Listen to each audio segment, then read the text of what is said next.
Centrifugal pumps are most commonly used turbo machinery devices, which are used to raise pressure, or induce flow in a control volume. They are radial flow devices. Various kinds of centrifugal pumps are available in market, with different construction details, but working principle behind all of them remains same. In this video we will analyze working principle of a centrifugal pump with single suction, semi-open impeller. One of such pump is shown in figure, with one part of its casing removed for ease of understanding. Working of centrifugal pump is simple. As the impeller rotates, it sucks fluid from outside through eye of impeller. The fluid is pushed radially along the impeller to the casing. Casing collects the fluid, and it is pumped out through discharge nozzle. We will go through main components of a centrifugal pump in a detailed way. First, impeller. Impeller is the device which rotates and transfer energy to fluid. It has got collection of vanes fitted to a hub plate. Next component is casing, which collects fluid from impeller in an efficient way. The casing has got a special shape, with area of cross-section increases from inlet to outlet. As the impeller ejects fluid throughout casing, a long length of casing mass flow rate increases. But, increasing area of casing helps in maintaining almost same velocity. Thus volute-shaped casing helps in converting dynamic part of fluid energy to static part. It will be interesting to know about construction details of volute casing. Casing is made on two volute curves, which are at offset. A three-dimensional volute is made from these curves. A portion is removed from volute shape, in order to accommodate the impeller in it. A discharge nozzle is fit at exit portion of the casing. Most of the time discharge nozzle is diverging in shape. For centrifugal pumps of small capacity, as we discussed, impeller and casing are its main components. But, for larger centrifugal pumps, there will be additional diffuser blades also present, in order to reduce velocity further. Or, they aid in dynamic to static energy conversion. Now, we will see how to predict pressure rise. Blade velocities, at inlet and outlet are shown here.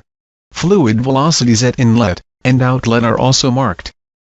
Here you can see, fluid velocity increases from inlet to outlet, due to energy addition to fluid.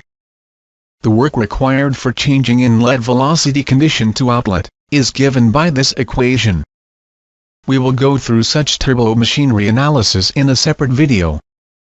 Here Q is the flow rate, and V theta represents tangential velocity component of flow. For a centrifugal pump, inlet velocity will be parallel to radius, so tangential component at inlet is 0. From here we can find what's the head rise in meters of fluid. Outlet blade angle beta can be derived in terms of velocities. Also flow rate through impeller is given as flow area times radial velocity. So head rise in a centrifugal pump can be derived in terms of flow rate.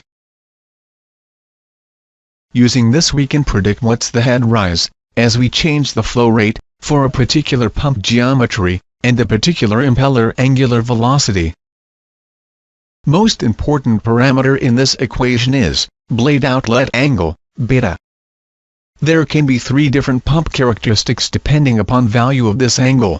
First case, if beta is less than 90 degree. Since this term is positive in this case, pressure head decreases, with increase in flow. These kinds of impellers are called backward curved. If beta is 90 degree, with flow rate, there is no change in pressure rise. Because this term is 0 here. They are called radial type. If beta is more than 90 degree, pressure increases with increase in flow rate. Such blades are called forward curve blades. The big question, out of these which one is the most suited for industrial use?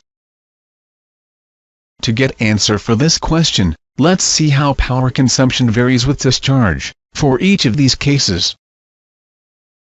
For backward curved blades, as pressure head decreases with discharge, power consumption stabilizes with flow. In radial blades, since pressure does not have any connection with flow rate, power consumption increases linearly. In forward curved blades, since pressure head increases with flow, power consumption increases exponentially, making the operation unstable. This will lead to burnout of motor.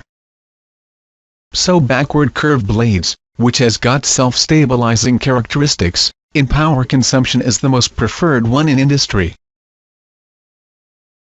To know more practical aspects of centrifugal pumps, check the second video.